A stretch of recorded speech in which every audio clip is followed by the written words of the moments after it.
માને અંબાણી કેવડા પૈસા કમાય છે.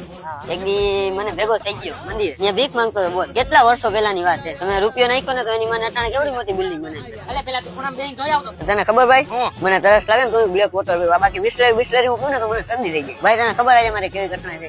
સવારે હું ચા પીવા જતો હતો ને મર્સિડીઝ લઈને તેમાં પંચર પડી. તમારા મોટા ભાઈને ફોન કર્યો ને કે આવતો પ્લેન લઈને તો પ્લેન નું પાકું જ તૂટી ગયું. ભાઈ હમણાં મોટા ભાઈ ના લગ્ન આવે ગાડી બાડી જોશે. ગાડી જો પાકું હમણાં દુબઈ ફોન કરું. અમે રોજ રોજ હમણાં ફોન કરું સીધી દુબઈ જાય ઇમ્પોર્ટ કરાવી ના હાલે ને.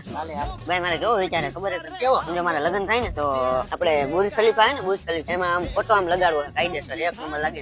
બુર્જ ખલીફા ઓલું દુબઈ વાળું? હા પેલા રોજ અંબાણી ઓલો ધુમાડો મૂકી છે ને એમાં આપણે કારા પડી જાય. જોજો જરા. એ તો ઉપાધિ ના કરે હમણાં હું રૂબરૂ જ વાત કરે છે નારે. તો એને યાર કાંઈક આ યાર ધોરા દેખે લગ્ન બગન થાય. બે માંથી એક પૈસાની જરૂર પડે ને ત્યારે મને તાત્કાલિક ફોન કરી દેવાનો. હવે તો નીંદર આવે.